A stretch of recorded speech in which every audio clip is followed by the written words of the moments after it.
Hello everyone. Well, this is Sukhpreet. From now onwards, I am going to teach you English. So, in today's lesson, we are heading with the walrus and the carpenter, chapter number 4 of your literature. You have already done the first three chapters. Now, I am heading with the chapter 4, which is named as The Walrus and the Carpenter. This is a poem written by Lewis Carroll. Lewis Carroll was the pen name of Charles Dodson. He was born in a small village, England. He was an English writer, mathematician, logician, as well as photographer. He used to spend his time writing for children or telling stories to them. That means he loves to talk with his children. So now, The Walrus and the Carpenter, it's a narrative poem and it is recited by the twins and the name whose names are Tweedledum and Tweedledee. This poem does not contain any theme or moral. It's just for the fun, and it has two characters: the walrus, who's a who's actually a sea creature, and the carpenter. Carpenter, you must be knowing, everyone. Walking along a beach where they find a bed of oysters. So they were walking along a beach and they found a bed of oysters. Oysters are also sea creatures which used to live in the shell. Okay, these are the creatures which used to live in the shell. Seeing them, they decide to eat them all. So when they saw the oysters on the seabed, so what they decided, they wanted to eat them all. And for that, they have planned one thing. They have uh, tricked the oysters. They have actually played the oysters. And how? Let's study. Okay, the first stanza is: the sun was shining on the sea, shining with all his might. He did his very best to make the billows smooth and bright, and this was odd because it was the middle of the night. So, dear, in this first paragraph, what the narrator is saying that the sun was shining on the sea, shining with all its might. That means that sun was shining on the sea with all his might with all his might means with all his brilliant sunlight, as we used to see the sun in the afternoon. In that way only, with all his brilliant light, the sun was shining, and he did his very best and making the billows smooth and bright. What does billow means here? The word below means here you have a word meaning below this, waves. Billows means waves. Okay, so the waves are looking very smooth and bright. And why they are looking smooth and bright? Due to the sun, because sun was shining on the sea. And this was odd. Now here comes, this is something strange. This is odd. Why it was strange? Because the sun was shining in the middle of the night. So we could not of course imagine the sun used to shine at night. How does it possible? So this is the only strange thing happened, that how is this possible that the sun was shining in the middle of the night. Okay, next paragraph. The moon was shining sulkily because she thought the sun had got no business to be there after the day was done. It's very rude of him, she said, to come and spoil the fun. So now the moon was shining sulkily. Sulkily means complaining. That means the moon was shining with a complaint face, with a complaint that he was complaining. His face was looking like, the moon's face was looking like that he was complaining. So not he, sorry. Here in this poem, the moon character is being predicted as a female. So here the moon is being predicted as a female, she. So she was shining like sulkily. She was actually complaining. Why she was complaining? Because she said that the sun had no business over there at night, that was my place, कि रात को वो मेरी जगह होती है. And now the sun had taken that place and spoiling my fun also. And even though uh, it's very rude of him, so the moon is saying that it's very rude of sun that he came and just spoiling my fun. The sea was wet as wet could be. The sands were dry as dry. You could not see a cloud because no cloud was in the sky. No birds were flying overhead. There were no birds to fly. So, in this stanza, the narrator is saying that the sea was wet as wet could be. That means the sea was, of course, it was all filled with water, full of water, and the sands were dry as dry. Along the shore, along the beach, there was a sand which was as dry as it could be. कि जितनी ज़्यादा वो हो सकती थी उतनी ज़्यादा वो ड्राई थी और काफ़ी क्वांटिटी में थी. You could not see a cloud because no cloud was in the sky. Of course, there was no cloud at night, so there was no cloud being seen at night in the sky, and no birds were flying overhead. There were no birds to fly.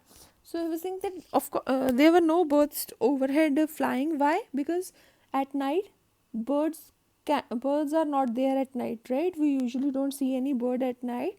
So likewise, he's saying that there was no bird flying overhead because no birds were there to fly. The walrus and the carpenter were walking close at hand. They wept like anything to see such quantities of sand. If this were only cleared away, they said it would be grand. Now, here the two characters come, the walrus and the carpenter. The walrus, I already told you, it's a sea creature. Okay, it has long long teeth, and you could even though you could search it out and see the images, it's a sea creature, sea mammal. And the carpenter, the two characters, they were walking close at hand. That means they were walking to along the shore, along the beach shore. They wept like anything to see such quantities of sand, and they were very sad, or they were very unhappy to see such quantities of sand. They were thinking that how come this much sand is here, कि इतनी ज़्यादा यहाँ पे मिट्टी क्यों है, sand क्यों है. So they wept like means they were very unhappy, they were sad to see such quantities of sand. And this, if this were only cleared away, they said it would be grand. So they decided that they wanted to clear all this sand, and if they could, if they are which means if they were successful in clearing that sand, that would be grand for them, that would be a celebration for them. So they were deciding that we are going to clean this sand and celebrate this like we are going to clean clear all the sand over the beach. Okay, the next one is, if 7 maids with 7 mops swept it for half a year, do you suppose, the walrus said, that they could get it clear? I doubt it, said the carpenter, and shed a bitter tear. Now, the walrus, the one I told you, the sea creature, he said that if 7 maids with 7 mops swept it for half a year, which means that if it is possible that 7 maids with 7 mops you understand, clear the sand for what period of time? For 6 months. Half a year means for 6 months continuously. If 7 maids with 7 mops swept it, clear the sand, then he was asking the carpenter that, do you think that they should get it clear? But the carpenter responded, he said, no, I don't think so, I doubt it. He said, I doubt it, I still doubt it, I don't think so, and shed a bitter tear. That means he still he's still unhappy to see such quantities of sand, and his eyes were in tears. O oysters, come and walk with us, the walrus did beseech. A pleasant walk, a pleasant talk along the briny beach. we cannot do with more than 4 to give a hand to each. Yes. So now the walrus was actually be- requesting. Beseech here means beg. Beg means requesting. So the walrus started requesting to the oysters. Now here again I told you oysters are also the sea creatures, those who used to live in the shell. Okay. So the walrus requested oysters to come and walk with them to help them. The walrus just requested oysters to come and help them with a pleasant walk and pleasant talk, that we will talk, we will walk together along this beach. Why he was requesting them? Because the walrus said we cannot do with more than 4, that we cannot uh, do this task, we cannot do this task of clearing the sand with more than 4. So we need a we need a help of yours to get this sand clear. So in responding to this, what is the oyster's response? Let's see. The eldest oyster looked at him, but never a word he said. The eldest oyster winked his eye and shook his heavy head, meaning to say he did not choose to leave the oyster bed. So now, when the walrus requested the oyster, then the eldest oyster, he just looked at him, but he said nothing, not a single word. The eldest oyster is not at all responding to the walrus. He is just watching them, he's just looking at him. Then the eldest oyster winked his eye. He also winked his eye and shook his heavy head. Shook his heavy head in a negative way. Like he said no. He just shook his head saying no, meaning to say that he did not choose to leave the oyster bed. Now here the word oyster bed means the seabed. I hope you all understood about the seabed, the bottom of the sea, the where in pictures or in many things we used to see that we find many plants or many creatures in the bottom of the sea. That is the seabed. So the oyster also responded that we can't leave our oyster bed, that we are not going to accept your request, we are sorry and we cannot leave the oyster bed. But 4 young oysters hurried up, all eager for the treat. Their coats were brushed, their faces washed, their shoes were clean and neat, and this was odd because they hadn't any feet. Now, but as the eldest oyster, he just responded negatively to the walrus. But 4 young oysters hurried up. 4 young oysters came out of the sea, and they were hurriedly accepted the request of the walrus, and they were all eager for the treat, for the celebration. Their coats were brushed, that means the coats which they were wearing at that time, they were brushed, their faces were washed, their shoes were clean and neat. But now here again one odd thing, one strange thing happened. How? Oysters don't have feet. So now they were talking about that their shoes were clean and neat. So how come this? The oysters didn't have feet, so how is this possible that they used to clean their shoes? And this is not possible. So till now 2 strange things happened. First is the sun was shining in the middle of the night, and the second is the oysters were wearing shoes which were clean and neat. Okay.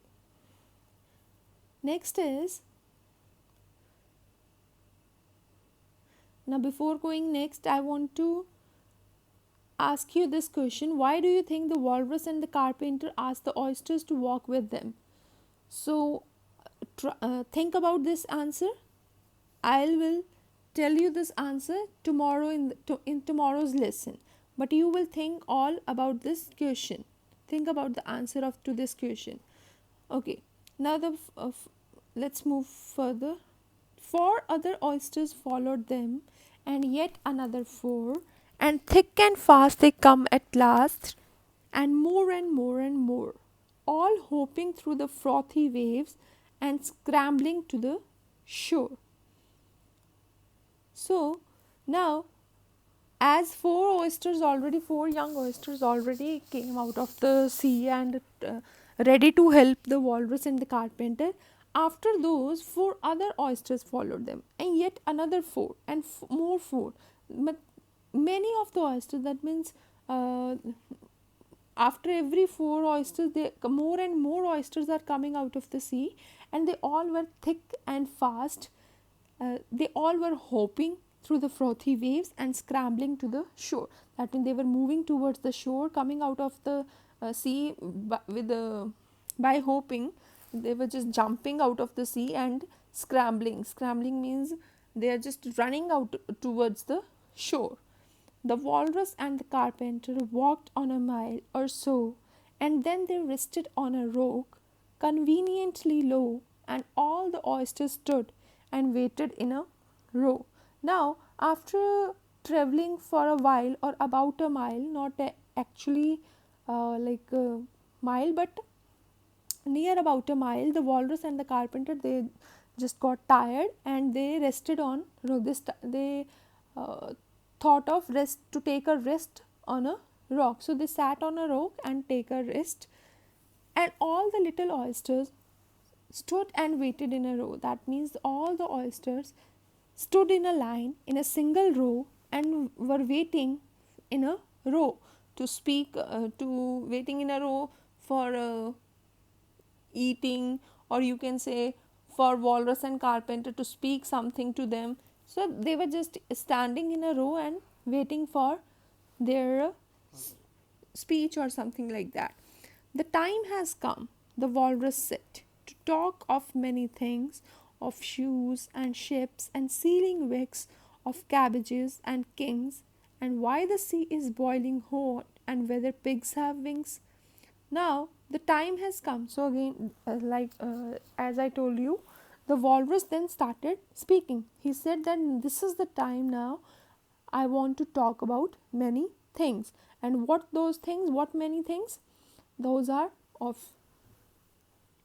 shoes, of ships, sealing wicks, cabbages, and kings.